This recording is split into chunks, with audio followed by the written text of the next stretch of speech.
Hey there, weary time traveler.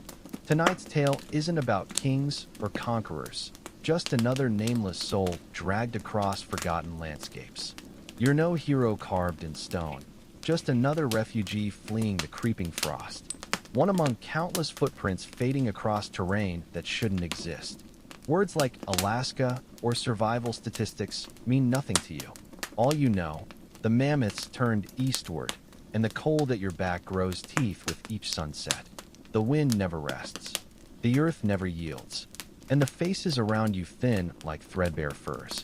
Before we begin, do me a kindness. Whisper where you're listening from and what hour your watch shows. There's strange comfort knowing who's wandering these frozen paths with me across time zones.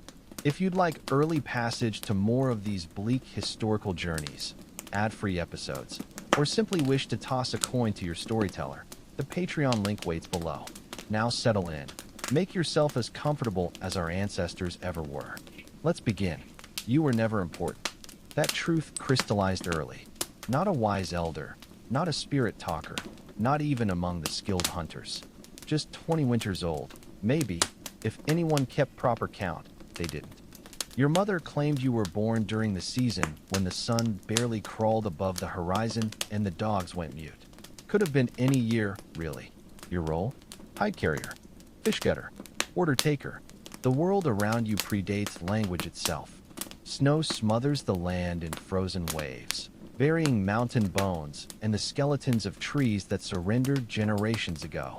The wind screams across the steppe with a voice that never cracks, only howls, eternally restless, as if determined to scour the land blank. Your clan's camp is a circle of quiet despair. Low shelters cobbled from mammoth ribs and stretched skins, fire pits coughing black smoke, faces that haven't known laughter in moons. Not the hush of reverence, but the silence of broken spirits. Food exists only in stories now. Elders still spin tales of great hunts and summer herds so close you could taste their musk on the air. Reality? Shriveled fish scraps and the ghost of marrow and cracked bones.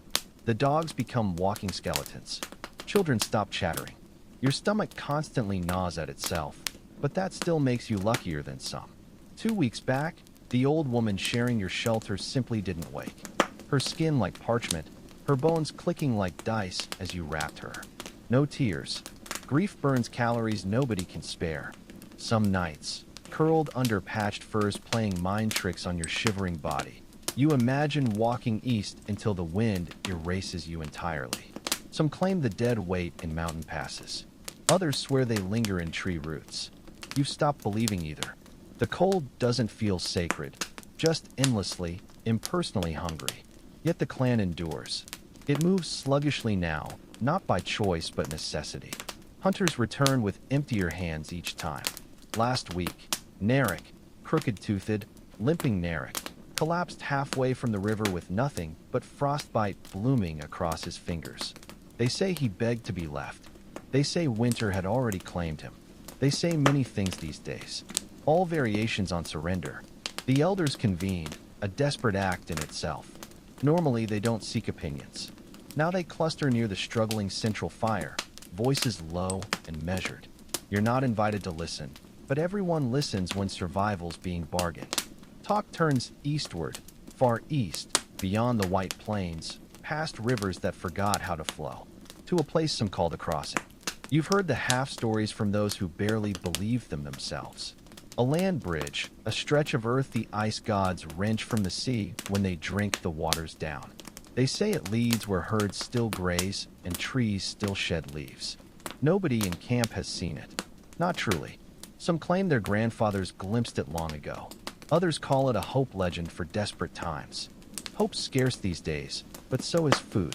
And the last mammoths have begun moving east. Their tracks spotted last week. Wide, shallow impressions dissolving into mist. Some call it a sign, others a trap. But everyone knows staying means death. That night, the shaman smears ash across his weathered face and murmurs to the flames. You edge close enough to hear. He asks the spirits whether the land will carry or consume you. A handful of dried grass hits the fire. One spark, then darkness. Nobody calls it a good omen. Nobody argues either. Behind you lies only bones and silence. The decision comes without ceremony. By morning, you're packing. Your worldly goods, a stone knife half wrapped in hide, a worn sling, bone needles and used for moons. Your boots, reindeer hide stitched and restitched until the soles whisper every crack in the ice beneath them. You add a leathery meat strip to your pouch out of habit, not hope. It won't last 3 days. Your mother adjusts your cloak with fingers stiff from cold. She hasn't spoken much since your brother vanished during the last hunt. You consider begging her to come, but don't. She won't. Her joints swell. Her breath comes wet and labored. A single nod, farewell, or permission, or both. The camp stirs like a wounded beast. The strong take point. You fall into the middle with the quiet ones, the followers. Someone curses at a shivering dog straining against sled lines. You watch the last shelter collapse, not with a crash, but a sigh, like flesh sliding off bones. Nobody looks back. Nothing waits behind you now. The west wind presses between your shoulder blades, icy fingers urging you onward. You tighten your cloak, shift your pack's weight, and take the first step into white oblivion. The sky hangs like tarnished lead. Snow swallows each footfall's crunch. Ahead, featureless void, just cold breeding cold, and the silent promise that this road will either kill you quickly or spend years trying. So you walk, not for faith in the land bridge, not for courage, because staying means certain death, and moving might not. You follow the mammoths. You follow the elders' hollow guesses. You follow because the earth itself is shifting, and to stand still is to be buried alive. The cold doesn't bless your journey. The sky doesn't acknowledge your existence. Yet your feet move left, right, left, into unmapped emptiness, chasing a future that might be corpse cold already. The wind sharpens its knives. The last campfire smoke unravels behind you into nothing. You don't look back. The first steps come easiest. Your muscles remember marching, even if your stomach's forgotten fullness. The clan moves as a ragged procession. Scouts ahead, sled draggers behind, their wooden frames groaning under hides, bone tools, and fading hope. No path to follow, no markers, just the slow grind of bodies propelled by necessity beneath a sky so vast it could crush you if it cared to try. The air slices through every gap in your furs, needling exposed skin. You wrap your hands in hide strips, rewrapping hourly as numbness sets in. It barely helps. The cold has graduated from attacker to permanent condition, not a wave, but the ocean itself. Your breath plumes in ragged bursts, snot freezing before you can wipe it. Nobody complains. Every grievance has already been voiced. Hard earth, bleak sky, keep walking. By day 2, distance becomes meaningless. The sun barely crests the horizon before sinking again, casting elongated shadows even at noon. The landscape shifts treacherously underfoot, ice yielding to frozen soil yielding to brittle grass, then back to ice. You step over half-buried bones, a ribcage here, a jawbone there. No one asks what they were. No time for stories now, just placing one foot before the other. The first true sign you've left the known world arrives quietly. A stand of gnarled trees you've known since childhood, the last tall things before endless white. They lean like arthritic old men, branches etched with wind scars. You remember climbing one as a child, your brother daring you, your mother scolding when you fell. Now the group passes through in silence. Dogs whimper. A raven watches from high before croaking and vanishing pale into distance. The sound absurdly loud in this muted world. Beyond the tree lean by mid-afternoon, no ceremony, no farewell, just the slow erosion of orientation. Only ice and sky remain. The horizon stretches uninterrupted, no mountains to break the void. The ground lies hard-packed and fractured, shards of ancient permafrost thrusting upward like broken teeth. The wind finds new vigor here, unchallenged by obstacles. It howls through clothing seams, exploits every weakness, whistles into your skull until you swear it's not just around but inside you. That night's shelter, a hide stretched over 3 curved mammoth ribs. The earth beneath might as well be stone. You curl tight, Fighting shivers, wasted energy. Someone coughs. Someone snores. Dogs whimper, their rib cages shuddering with each frozen breath. You shut your eyes against visions of what's coming. If this wind continues, tomorrow's shelter won't last till dusk. By day 5, blisters bloom on your feet. The delicate skin between toes rubs raw inside stiff boots. Every step carries its own small agony. You bite down, everyone suffers. Old Tun, always smelling of old fish, falls behind, wheezing with each labored breath. No one tells him to hurry. They just walk. He follows, each step slower than the last. Come morning, he's gone. No questions asked. The wind likely took him. Or maybe he sat down mid-stride and chose not to rise again. Hunger becomes arithmetic. You chew leathery meat, stretching each bite beyond reason. You track how often others dip into pouches. You ignore the glances toward the supply sleds. Nobody speaks of hunger. It walks beside you now, breathing down your neck. One afternoon, the wind shifts, subtle at first, then unmistakable. Salt. The sea's breath dragged inland across what some call the land bridge. You try picturing an actual bridge, something narrow, defined. This is nothing like that. Just more frozen waste where there should be ocean. The horizon blurs. You've reached Siberia's edge, though it looks no different. Blank, pale, infinite.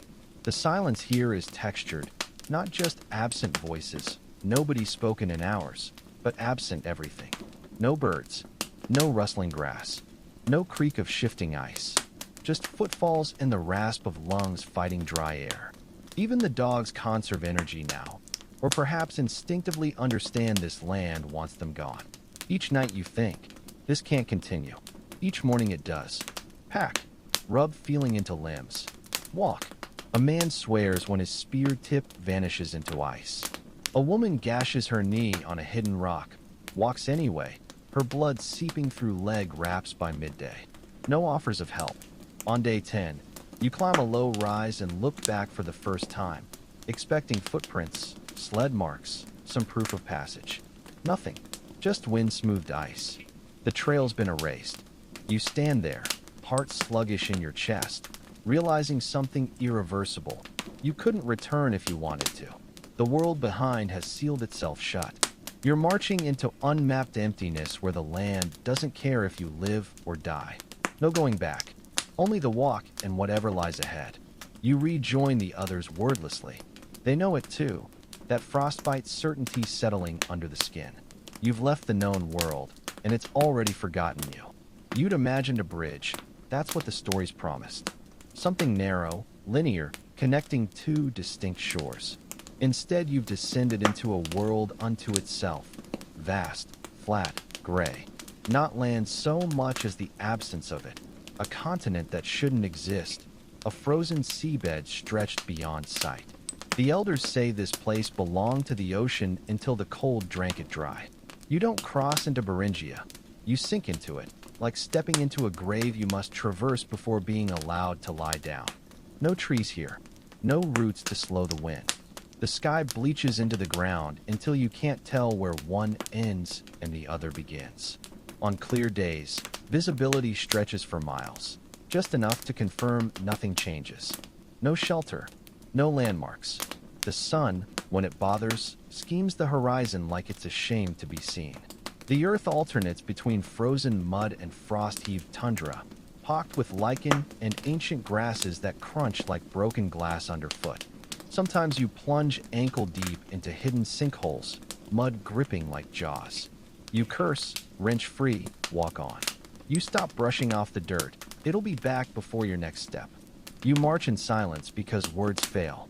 The wind drowns all sound, howling ceaselessly from the northeast, as if trying to blow you back toward the life you've left. At night it claws at your shelter's edges, moaning like a dying animal. You start understanding why ancestors claimed the wind had a soul, and that it hated yours. Food becomes myth. The sleds carry less each day. What began as smaller portions now vanishes entirely, broth thinner than fog, meal scraps stranger than dreams. Boiled hide shavings, rubberized tendon strips. You pretend not to notice, but your stomach knows. It groans through nights, a dull, insistent voice you can't silence. Eventually, the rations stop completely. You reach into your pouch one morning and find emptiness.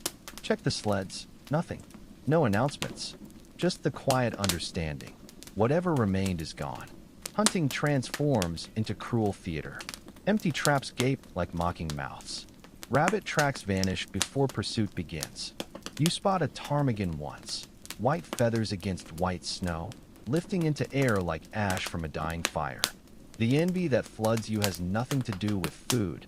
It's watching something still capable of flight, still possessing destinations. The dogs deteriorate faster. Ribs press against patchy fur. Their eyes glaze with distant resignation. They still pull, but without conviction. You stop cursing their sluggishness. You recognize the look. One limps badly, can't keep pace. By dusk, it's missing. No inquiries made. You know where it went. Someone behind you likely knows better. Hunger flattens morality into simple arithmetic. Children cease playing. No more snow towers built from childish whimsy. No muffled laughter behind mittened hands. They sit blank-eyed now, chewing sleeves or staring at nothing. Their skin takes on a waxy pallor no amount of rubbing improves. Little Jarl, whose voice once carried over wind, hasn't made a sound in 3 days. His mother carries him now. He weighs less than a bundle of kindling. You experiment with chewing leather, not the supple strips, but hardened bindings boiled until barely pliable. It fills your mouth, not your belly. You swallow because motion mimics purpose. Everything's been reduced to binary, useful or worthless. If it's not food, warmth, or shelter, it's nothing. You've stopped dreaming in narratives. Now your sleeping mind serves up calculations. Can I carry this? How many steps before rest? If I collapse here, how long until the wind scatters my bones? Your dreams betray you with visions of feasts, roasted meat glistening, hot marrow pooling in bone hollows, fat hissing into flames.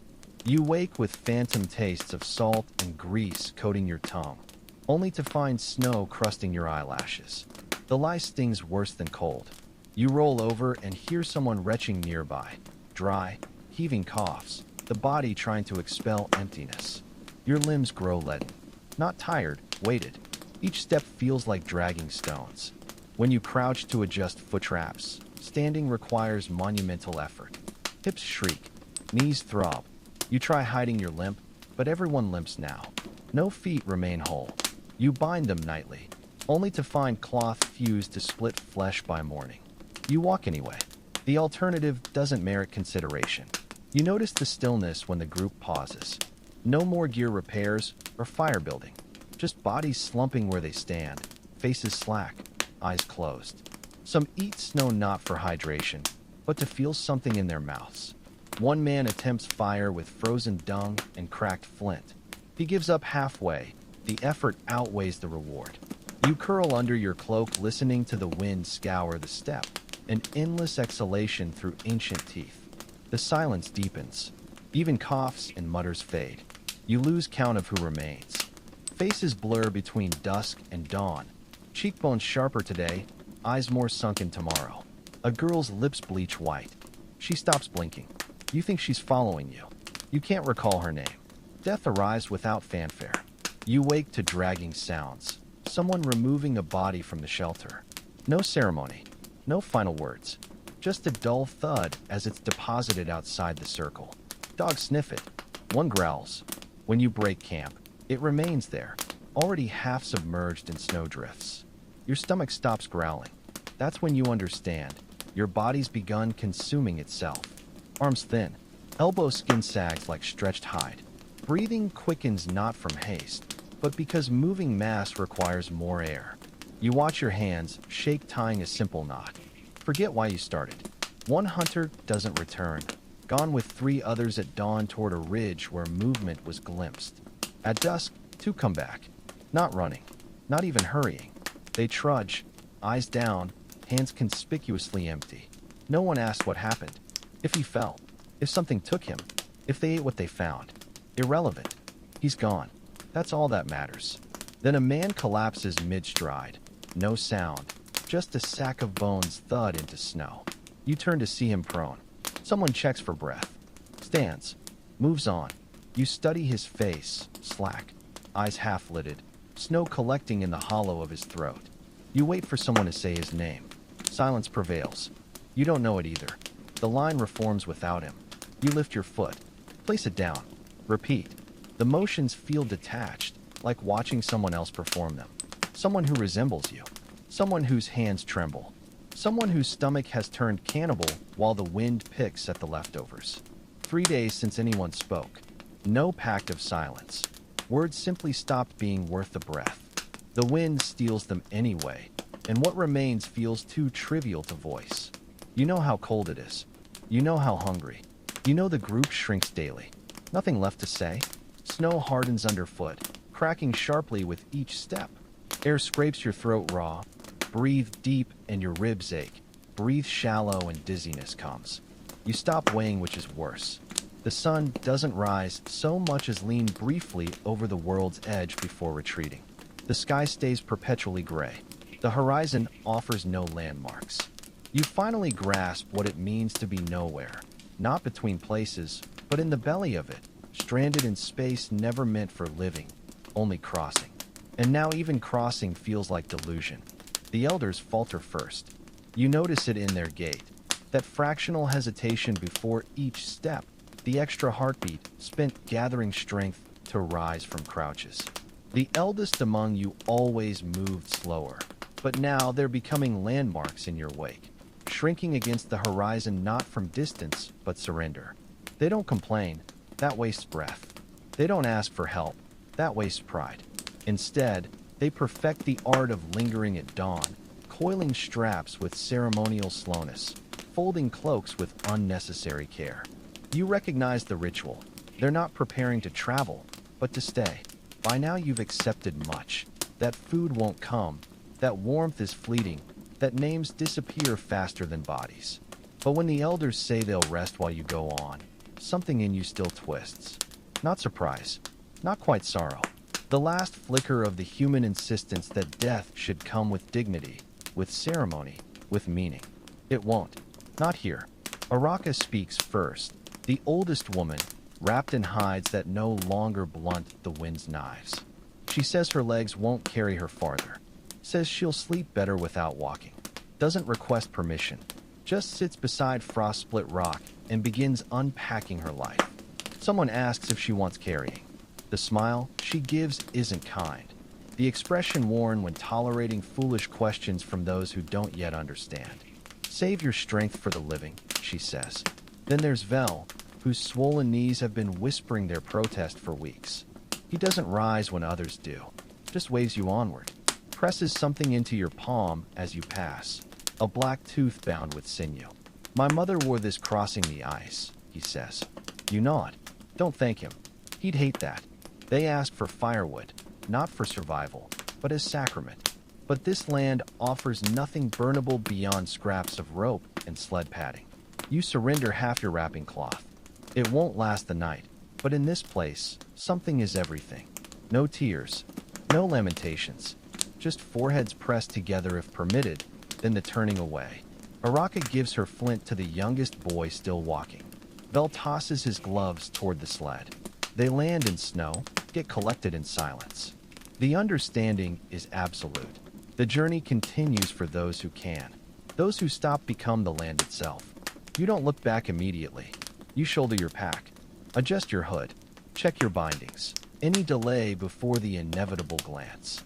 But when you finally turn, the scene has already transformed. Two figures growing smaller against immensity, their outlines blurring in the wind-whipped snow. The column moves eastward, slower now, fewer now, but moving. You count by habit, 2 fewer today. For a while, only the crunch of snow and sled runners whispers in your ears. Then from behind, a sound like a branch snapping where no trees grow. The line pauses. No one speaks. The sound fades. You walk on.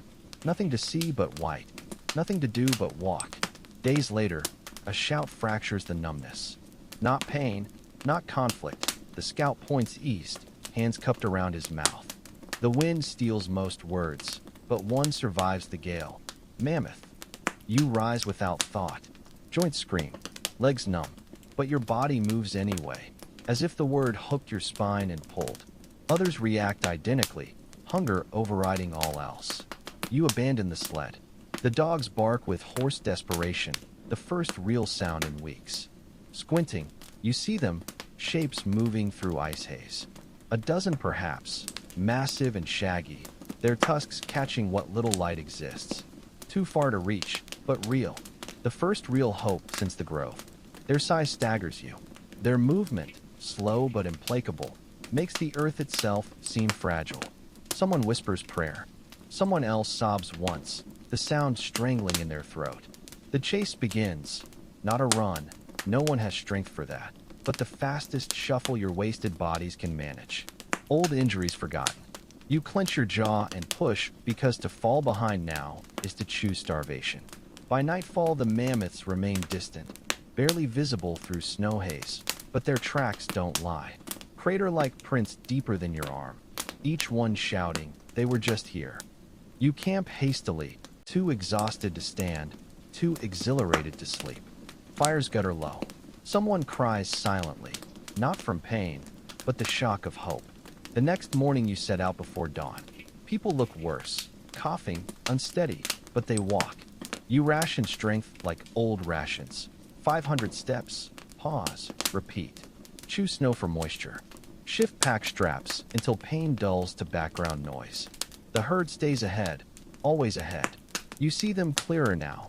Shaggy mountains with curved tusks like polished bone. Calves cluster near mothers, moving faster than such bulk should allow. You imagine slicing into warm flesh, steam rising from open bellies. Your teeth ache with phantom flavors. By the fourth evening, the group has thinned further.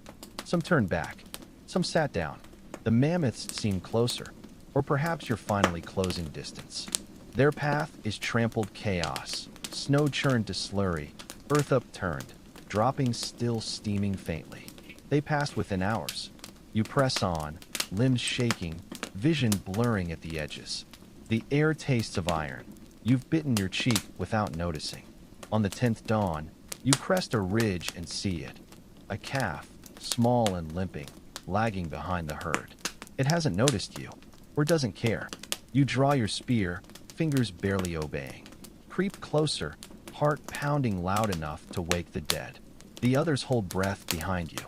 Every footstep sounds catastrophic. You aim for the shoulder, a killing strike if placed right. Throw. The spear spins wildly, strikes the flank with a wet thud, and bounces off. The calf startles, turns, sees you, really sees you, then runs. Not gracefully, but enough. Enough to vanish over the ridge where its kin disappeared. Your knees buckle.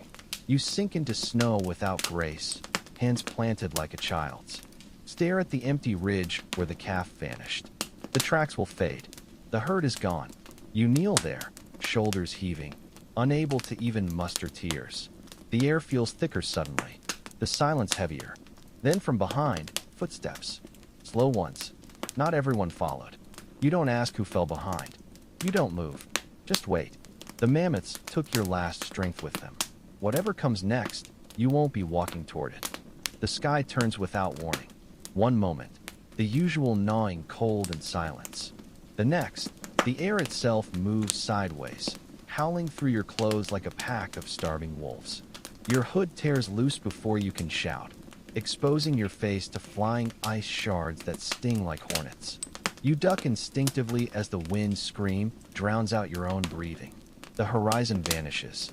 Direction becomes meaningless. Just white, a solid wall of it, a thrashing beast made of frozen breath.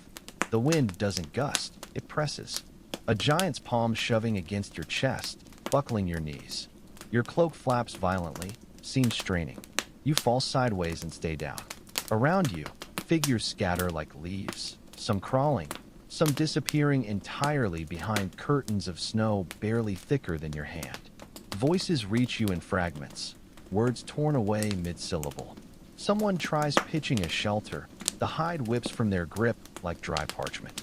Another hammers stakes into permafrost, only for the first pole to snap like kindling. You curl into a ball, arms shielding your head, waiting for orders that don't come. The storm isn't testing you, it's erasing. A great white hand wiping the slate clean. You crawl toward where the sled should be, elbow guarding your face. Snow finds every crevice, stinging your eyes, crusting your lashes, forcing its way up sleeves and under collars. Your eyes water, the tears freeze at the corners. You find others by accident, shadows hunched low, backs to the wind. Someone drags you into the huddle without ceremony. No room for identity here, just body heat and shared despair. No one tries rebuilding. You crouch like frightened hares beneath whatever scraps haven't blown away. A flapping hide, a limp tent frame. It holds. Barely. Someone screams as the wind plucks them sideways. You reach out, fingers closing on empty air. The scream fades into the maelstrom. The fire's long dead. No one attempts relighting it. You couldn't see flames in this chaos anyway. You clutch your hands under your armpits, refusing to shiver. Movement wastes energy. Sound wastes breath. You press your face to your knees and let the storm devour the world inch by inch. Time fractures. Minutes become hours, become something beyond measurement. The storm makes its own rules. You drift in and out of consciousness, or maybe just awareness. Your body stops registering discomfort. The cold isn't sharp anymore. It's soft, heavy, almost comforting. You know this means danger, but the knowledge feels distant, unimportant. At some point, the shelter collapses. Not with a crash, but a sigh, like an old man exhaling his last. A support bone snaps, its jagged end grazing your thigh. The hide folds inward, pouring cold over you like syrup. Someone underneath doesn't stir. You don't check who. You try rebuilding in the dark, fingers numb, eyes stinging. The wind steals everything you touch.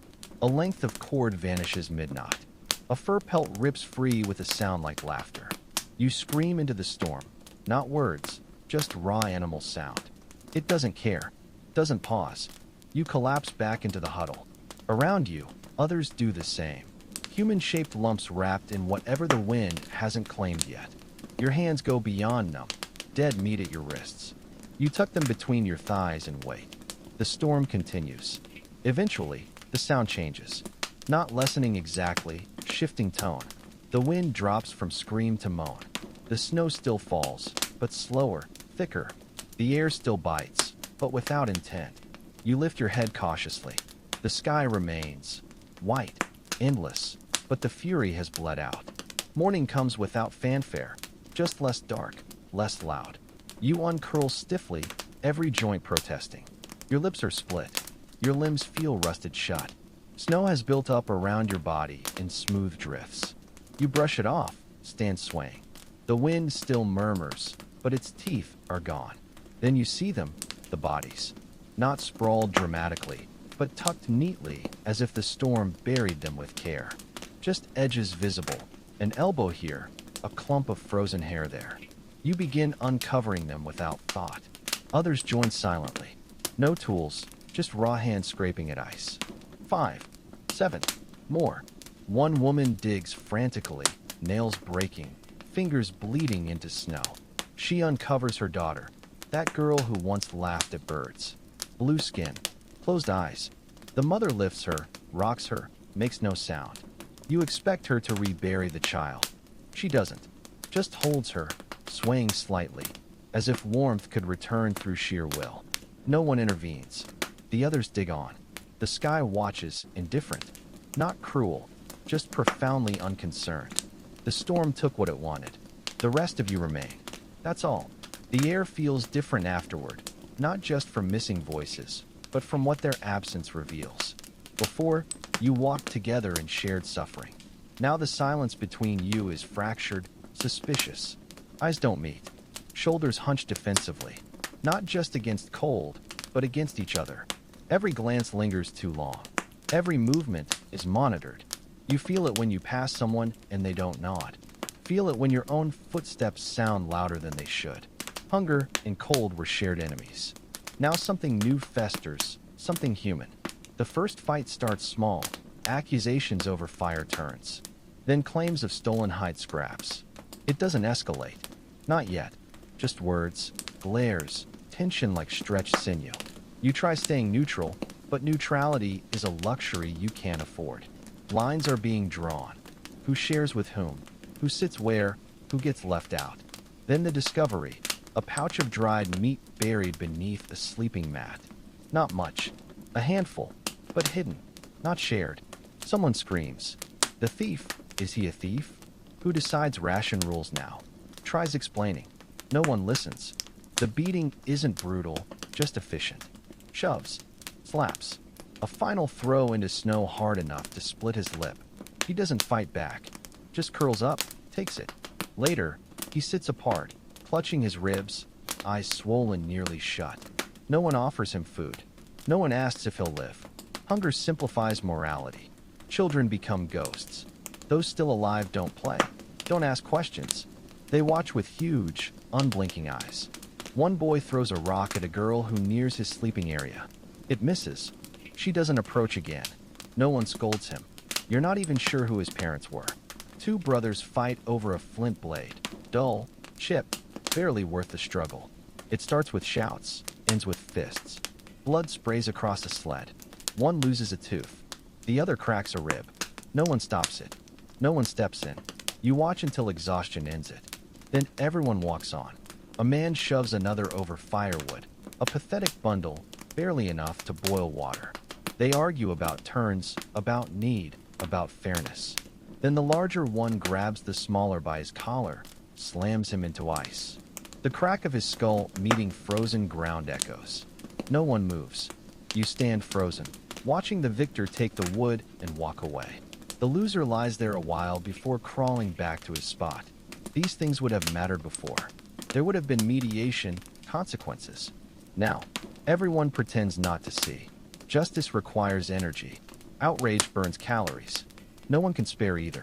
You start sleeping with your cloak wrapped tighter. Stop turning your back on people. Count your belongings obsessively. Not because you suspect theft, because you know it's inevitable. Trust evaporates.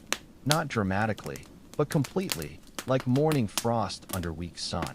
You don't trust others to protect you. Don't blame them for not trusting you. The children, those left, have stopped speaking entirely. Their silence is worse than screams. Then, without discussion, the group fractures. One morning, 5 pack up early while others still groan awake. 3 men, 2 women. They take the least broken sled, load it silently. No speeches, no farewells. One glances back briefly.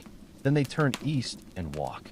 You watch them shrink into the landscape, back straight, heads low, the sled cutting a thin scar across snow.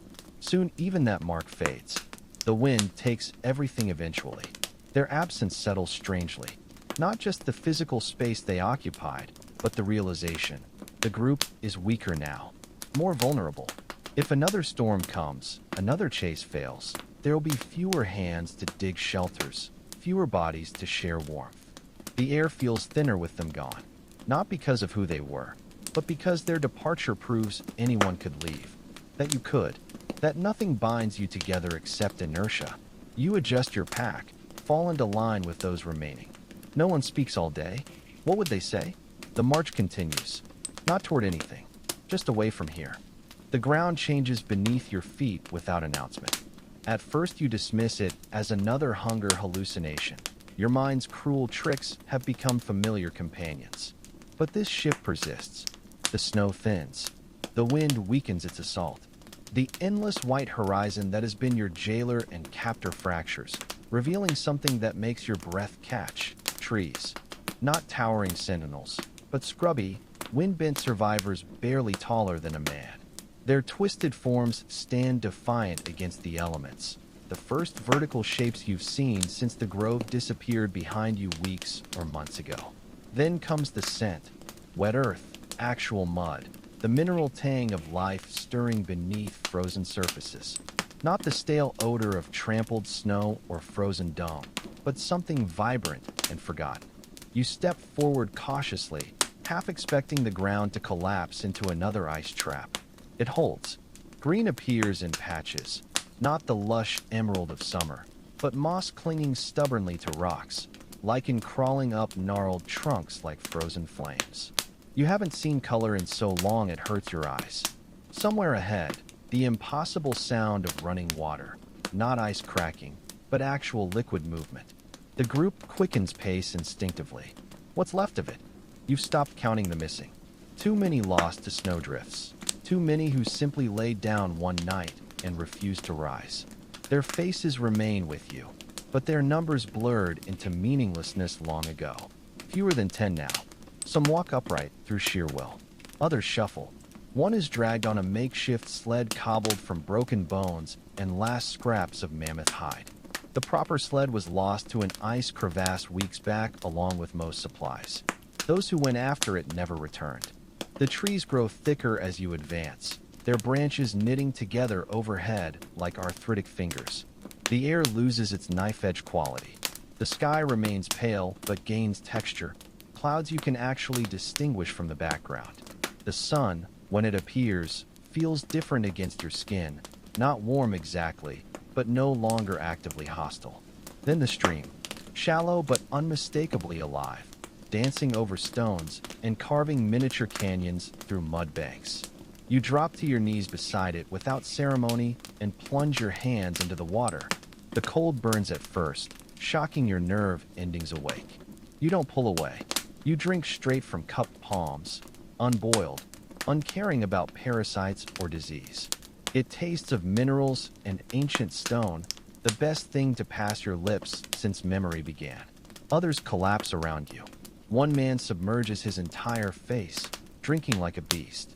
Another fills a battered bone cup and carries it to the weakest among you, a girl barely conscious on her travois. She drinks without opening her eyes. No one speaks warnings about contamination. No one mentions proper protocols. The water moves. You drink. That's all that matters now.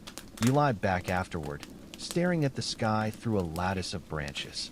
Your body begins shaking, not from cold this time, but release. You realize your muscles have been clenched so long you forgot what relaxation felt like. You're not safe, not comfortable, but your body has stopped bracing for imminent death. That alone feels like miracle. Someone starts crying, not the harsh sobs of pain, but the broken hiccups of someone remembering how to feel. You don't look to see who. Let them have this moment. You try calculating how long you've been walking. The days bled together somewhere back in the white waste. Weeks? Months? Time stopped having meaning when survival became your only metric. Memories surfaced like drowning men gasping for air.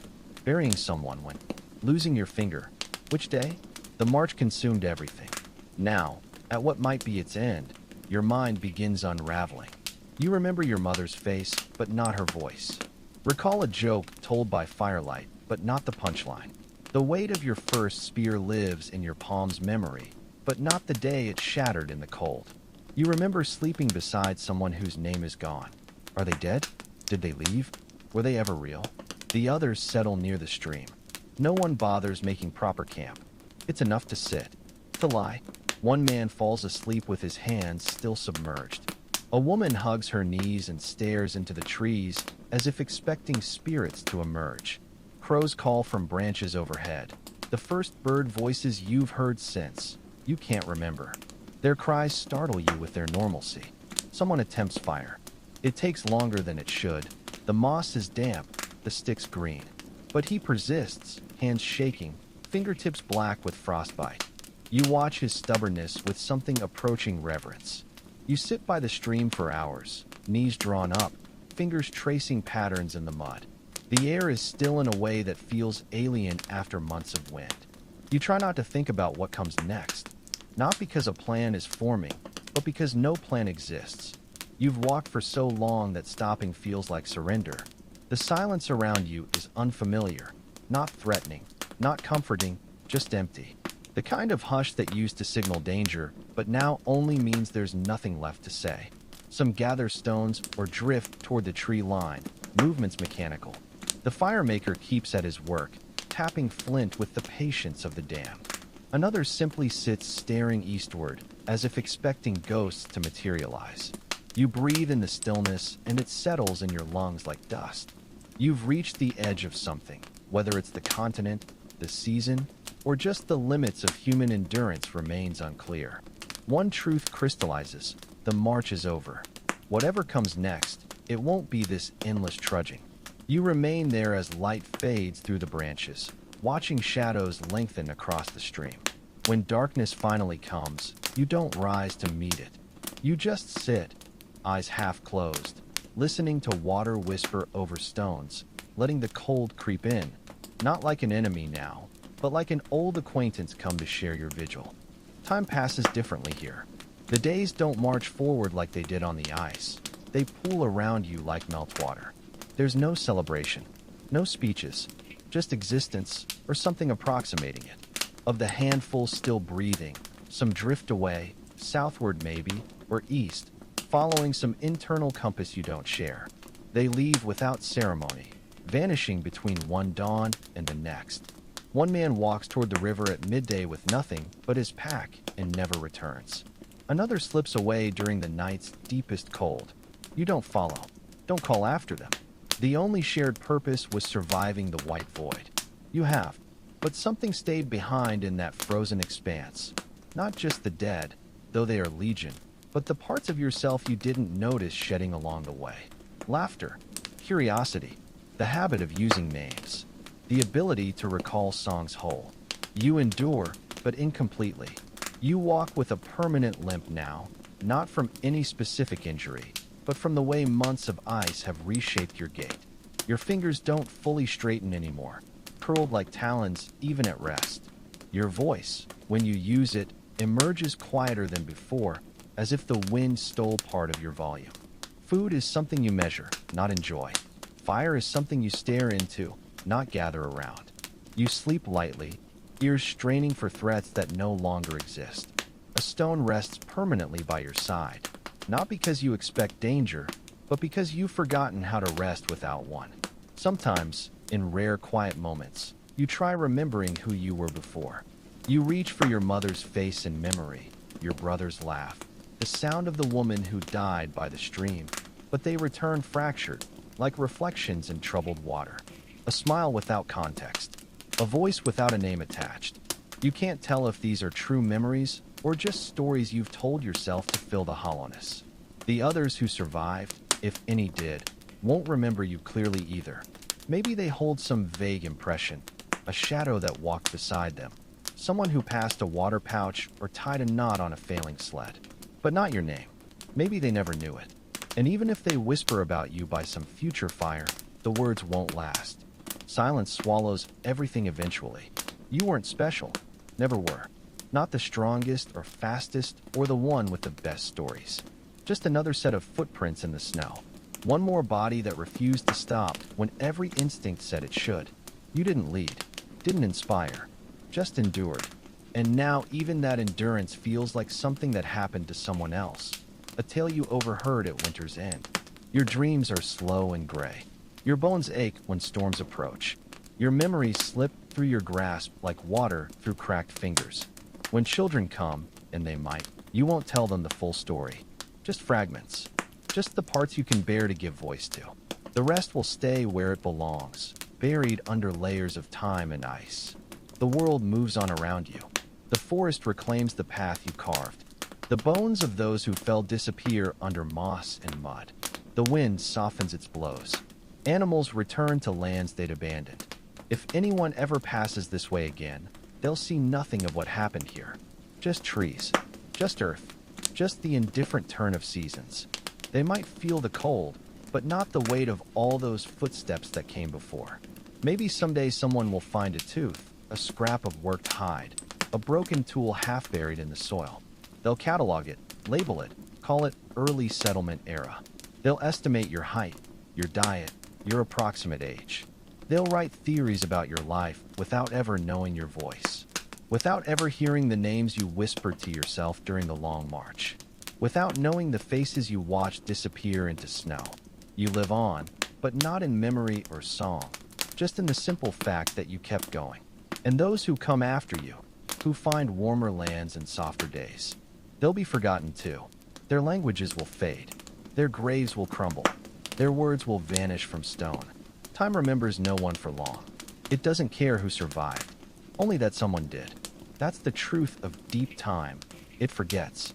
Even those who live through impossible trials disappear. Even those who endure are folded into silence. Your footsteps leave no real trace. Your breath vanishes into the wind. The past holds nothing tightly. It only moves forward. You survive. But survival doesn't mean being remembered. It only means you didn't stop walking until the cold let go. The land teaches you new rhythms now. Not the harsh staccato of survival on ice, but slower, more forgiving patterns. You learn which roots can be chewed for moisture, which bark yields fibers strong enough for stitching. The children, those few who remain, begin gathering stones again, not for tools but for play, arranging them in patterns only they understand. It's the first hint of anything resembling childhood you've witnessed in months. You watch them from a distance, their laughter still hesitant, as if they're remembering how to make the sound. Spring comes tentatively, not the sudden explosion of green you vaguely recall from before, but a slow unfurling, patches of grass pushing through half-frozen ground, buds swelling on branches with exaggerated care. The stream grows louder, fed by meltwater from distant peaks you can't see. Fish appear in its shallows, small at first, then larger as the days lengthen. You spear them with sharpened sticks, your hands remembering motions older than memory itself. The group, what's left of it, doesn't discuss staying or moving on. The question hangs unspoken in every shared glance. Some days you catch others staring east, as if expecting some revelation from that direction. But nobody packs. Nobody leaves. It's as if the land itself has decided for you. This place where trees grow and water flows is enough. More than enough after what you've crossed. You build proper shelters now, not the desperate lean-tos of the march, but semi-permanent structures woven from branches and thatched with grass. The work feels almost ceremonial, each step a quiet rebuke to the temporary nature of your existence on the ice. The woman who lost her daughter, she's the best at this. Her fingers weave magic into every knot, as if by constructing something lasting, she can anchor herself against the tide of memory. You watch her sometimes when she doesn't notice, the way her lips move silently while she works. Not prayers, you think. Names. A roll call of the lost. Hunting parties go out regularly now. Not the desperate, half-starved raids of before, but calculated excursions. The woods yield deer. Their lean winter meat a revelation after months of near starvation. Someone traps a hare, its warm blood startling against your tongue, richer than you remembered any food could be. The dogs, 3 survived, grow sleek again, their ribs disappearing under renewed muscle. They've stopped looking over their shoulders for storms. You find yourself sitting by the stream for hours sometimes, not drinking, just watching the water's endless motion. The sound fills some hollow space inside you that the wind used to occupy. One day you realize you've stopped counting days since the last death. The realization comes with neither joy nor sorrow, just acknowledgement, like noting a scar has finally faded. Memories of the crossing arrive unexpectedly. A certain angle of light through new leaves brings back the way dawn looked on the ice. The smell of wet bark triggers recollection of chewing leather straps for moisture. You don't push these ghosts away. They've become part of you as surely as your frostbitten fingers. Some nights, when the wind blows from the north, you still wake expecting to find snow drifting into your shelter. It takes whole seconds to remember where you are. The children begin asking questions, hesitant at first, then with growing confidence. Where does the sun go at night? Why do fish have no hands? The adults answer as best they can, rediscovering the rhythms of teaching, of storytelling. Nobody speaks of the crossing unless directly asked. And the children, perhaps sensing some boundary, rarely do. You make new things now. Not just tools, but decorations, a bead carved from deer antler, a pattern scratched into a cooking stone. These serve no survival purpose. They exist simply because you had the time, the safety, to make them. The woman who weaves shelter string shells onto sinew and wears them around her neck. Nobody comments. Nobody needs to. At night, when the fire burns low, you sometimes catch others examining their hands. The missing fingertips, the scars from frostbite. Not with resentment anymore, but a strange kind of reverence. These marks tell a story no words could. You run your own fingers over your shortened digit, the smooth nub where bone once protruded. The pain is gone. The memory isn't. Nor should it be. The group never discusses what to call this place. Names feel too permanent, too presumptuous after what you've been through. You refer to directions only. The stream, the eastern woods, the meadow where the deer graze. This seems enough. The land hasn't asked for more. Visitors arrive one day, not strangers, but the ones who split off during the worst of the march. They're thinner than you remember, but alive, trailing two children who weren't with them before. There are no dramatic reunions, just quiet recognition, shared meals, exchanged glances that speak volumes. They've been living two valleys over, they say. The winter was hard, but not like. They trail off. Nobody needs them to finish. They stay 3 days, then leave again with promises to return when the berries ripen. You watch them go, their figures disappearing into the trees. Part of you expects never to see them again. Another part knows you well. The world feels larger now, but less empty. Summer comes fully at last. The air grows thick with insects and birdsong. You shed layers of clothing, feel actual sunlight on your skin for the first time in years. The children, your children now, though none share your blood, turn brown from constant outdoor play. The woman who weaves shelters has started smiling again, not often, but truly when it comes. You find yourself doing the same sometimes, for no particular reason. Just because the sun is warm, or the fish are biting, or because you've survived long enough to forget, for moments at a time, what survival used to cost. The past isn't gone. It never will be. But it's no longer the only thing shaping your days. The land has given you this much. Not a new life exactly, but the chance to live differently within whatever life remains. You take it without question, without guilt. The dead wouldn't begrudge you this. You know this because, in their place, you wouldn't either. The seasons turn with newfound clarity here.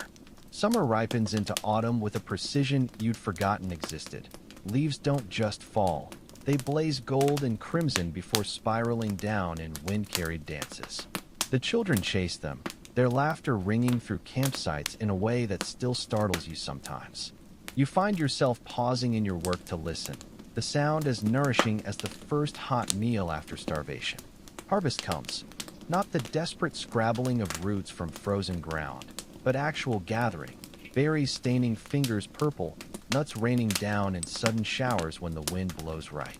The woman who weaves, you've started thinking of her that way, though you know her name, teaches the children how to store food properly, her hands moving with quiet certainty as she demonstrates drying techniques passed down from her own grandmother. You watch the lesson from a distance, struck by how naturally the knowledge flows again after being dammed up for so long. The hunting parties return with stories now, not just meat. They speak of deer tracks leading to hidden clearings, of bear cubs tumbling over logs, of an eagle's nest built high in a lightning-scarred pine. The telling has become as important as the hunt itself. Words weaving the land into something knowable, something that belongs to you all. At night, when the fire burns low, someone might hum a tune half-remembered from before. Others join in, tentatively at first, then with growing confidence when the melody holds. You make your first deliberate journey back toward the ice. Not far, just a day's walk to where the trees thin and the ground grows stony. You stand at that border for a long time, looking north across tundra that's already reclaiming itself, scrub willow pushing through places where your footsteps once crushed everything flat. The wind smells different here, colder, sharper, carrying whispers of the white waste beyond the horizon. You don't venture further. This is close enough to remember without being swallowed again. When you return, the weaving woman meets your eyes but asks no questions. She understands. They all do. Winter returns, but differently. The snow comes softly here, blanketing your shelters without threatening to crush them. The stream freezes only at its edges, maintaining a dark central channel where you can still draw water. The children marvel at ice patterns on stones, at frost feathers decorating leaves, wonders they were too exhausted or terrified to notice during the Great March.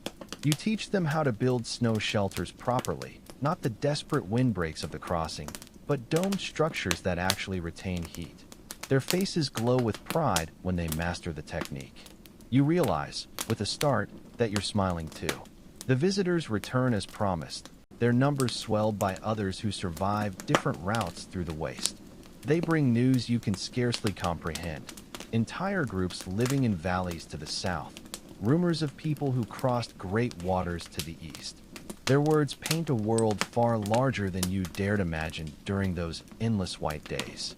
The weaving woman trades her shell necklace for a fragment of obsidian sharper than any stone you've found here.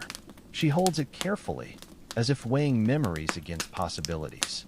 Spring arrives with a suddenness that still surprises you.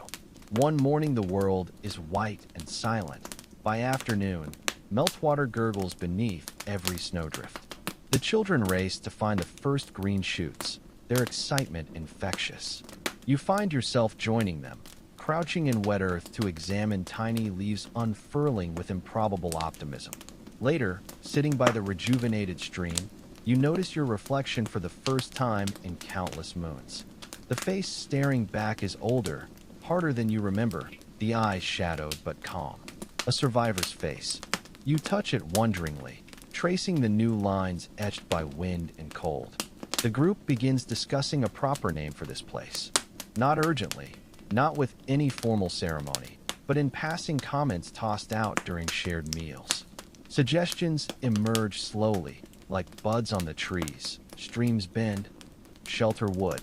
Names that hold echoes of your journey without being shackled to it. The weaving woman proposes second landing, one evening, and you see nods around the fire.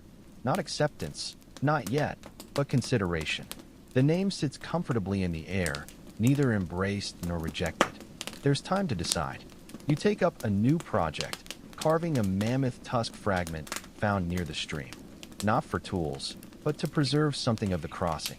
The ivory resists at first, then yields under your careful strokes. Slowly, shapes emerge. A sled, a shelter, figures walking single file into wind-whipped snow. The children gather to watch, their questions endless. You answer some, deflect others. Certain stories still feel too raw for daylight.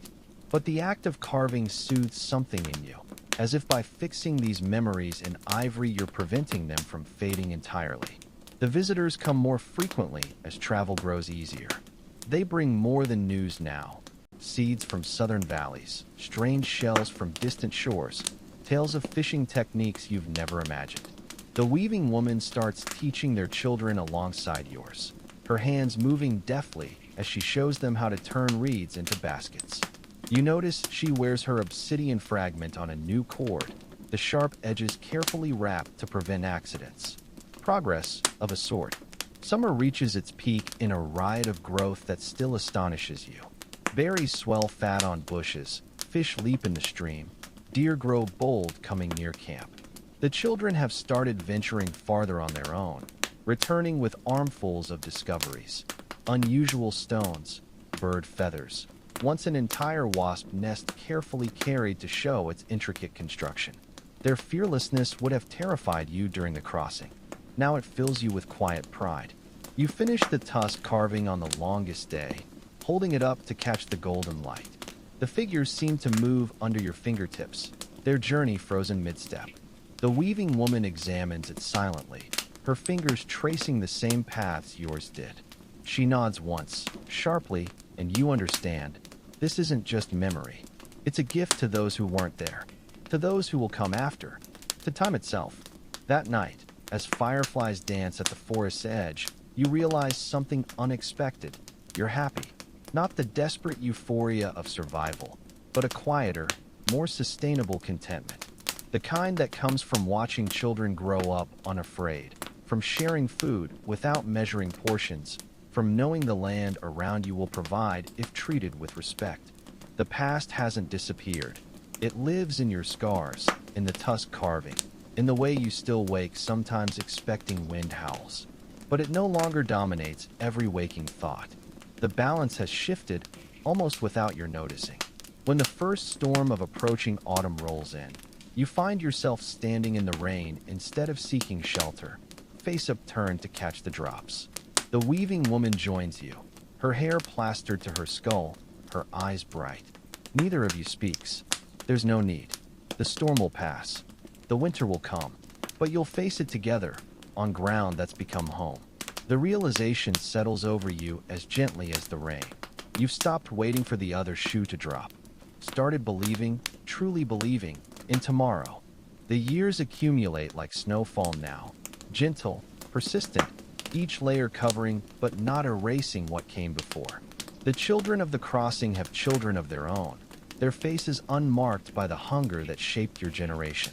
They listen to stories of the Great March with wide eyes, fingers tracing the ivory carving that holds your history, unable to truly comprehend that frozen hell. You don't blame them. You wouldn't wish that understanding on anyone. The settlement has grown beyond its original clearing.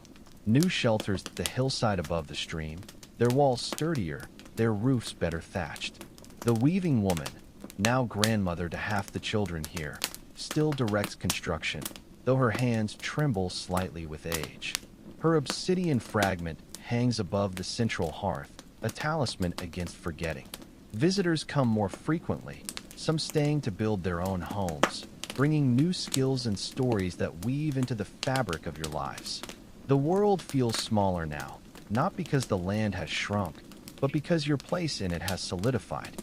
You walk slower these days, your limp more pronounced when the weather turns cold. The missing finger aches sometimes, a dull reminder of lessons learned too harshly. But the pain is manageable, almost comforting in its familiarity. The children have given you a name, Storykeeper, though you never asked for the title. It fits well enough. You've become the bridge between then and now, the living memory of a time fading into legend. Winter still comes, of course, but its teeth have dulled. The storehouses bulge with dried fish and smoked meat, with nuts and berries and grain traded from southern valleys. The children build snow shelters for play now, their laughter echoing where once only wind howled. You watch them sometimes, marveling at their unthinking confidence in the world's benevolence. This is your greatest victory, not your own survival, but having created a world where they can believe in safety. The carving tradition has flourished. Others have added to the original tusk, scenes of fishing and harvest, of births and celebrations.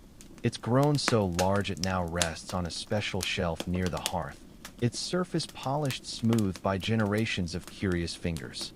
Sometimes at gatherings, when the fire burns low and the night grows deep, people ask you to speak of the crossing. You choose your words carefully, neither softening the horror nor wallowing in it.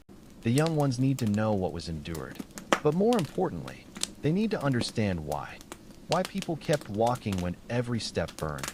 Why anyone would choose life when death offered rest. Spring brings a new kind of migration, not desperate flight, but purposeful travel. Young adults venture south to visit other settlements, returning with strange seeds and stranger tales. Some don't come back, choosing to build lives in distant valleys. You bless their departures, knowing rootlessness too well to begrudge anyone their chosen home. The weaving woman's eldest granddaughter leaves with one such group, carrying a pouch of medicinal herbs and a shell from the original necklace. You watch them go, their backs straight, their steps light, until the trees swallow them whole. Summer finds you sitting more often, your bones appreciating rest after decades of motion. The settlement thrives around you, new voices mixing with familiar ones, new structures rising where once only forests stood. One afternoon, as you doze by the stream, a child's touch wakes you. She's maybe 5 winters old, her face still round with baby fat, holding out a perfect white feather. For your stories, she says solemnly. You take it with your good hand, struck by how small and warm her fingers feel against your weathered skin. The feather joins your growing collection, another treasure in a life that's become richer than you ever dreamed possible. Autumn's return brings familiar rhythms. Harvest, preparation, the slow winding down before winter's sleep. The weaving woman joins you most evenings now, her hands still moving even in repose, as if weaving invisible patterns in the air. You speak less these days, comfortable in shared silence. Some nights, when the northern wind blows just right. You both look up simultaneously, hearing echoes of a storm long past. No words are needed. The understanding between you runs deeper than language. The first snow falls gently, dusting the rooftops like powdered quartz. The children race outside, catching flakes on their tongues, their joy untainted by memory. You watch from the doorway, wrapped in furs that actually keep you warm now. Someone has built a proper hearth in your shelter, a luxury you still can't quite believe. The weaving woman shuffles in beside you, her elbow nudging yours companionably. Together you observe this new generation greeting winter as a friend rather than a foe. The circle feels complete somehow. That night, as the settlement sleeps, you lie awake listening to the wind's muted song. The missing finger throbs slightly, a storm coming, perhaps. Your mind drifts back across the years, not to the worst moments, those never truly leave, but to the fragile beauties. The way moonlight silvered the ice fields, how the northern lights danced above your suffering, the warmth of another body when all the world was cold. You smile in the dark, grateful for having outlived the pain to appreciate these softer memories. Morning dawns clear and bright. You rise slowly, your joints protesting the movement, and step outside to breathe air sharp with impending snow. The settlement stirs around you, smoke rising from hearths, voices calling greetings, the clatter of daily life continuing unabated. The weaving woman meets you by the stream, her hair whiter than the foam on the water. She doesn't speak, just hands you a cup of tea steaming in the cold air. You take it gratefully, your fingers brushing hers, both set scarred, both still capable of holding warmth. The children find you there later, gathered around some new discovery. They chatter excitedly, pulling at your sleeves, begging you to come see. You rise, slower than you once did, and follow their bouncing forms toward whatever miracle they've unearthed. Their voices rise like birdsong, weaving through bare branches, carrying into a sky that no longer threatens. You walk carefully, your bad leg dragging slightly, but your heart light. The past is with you, but it no longer weighs you down. The future stretches ahead, not as something to be endured, but as a gift you helped create. And so the days pass, not perfect, not without hardship, but good in ways your younger self couldn't have imagined. You tell the stories when asked. You listen to the children's adventures. You sit by the fire and watch the weaving woman's hands dance through their eternal patterns. The crossing remains part of you, but it's no longer all of you. You've become more than a survivor, more than a storyteller. You've become what none of you dared hope for on those frozen plains, an ancestor. The feather collection grows. The carvings multiply. The settlement expands. And when your time finally comes, on a winter night, so still you can hear the stars sing, you go peacefully, surrounded by voices that will carry your memory forward. The last thing you see is the weaving woman's face, her eyes bright with tears and love, her fingers entwined with yours. The last thing you feel is warmth. The last thing you know, beyond any doubt, is that the story continues.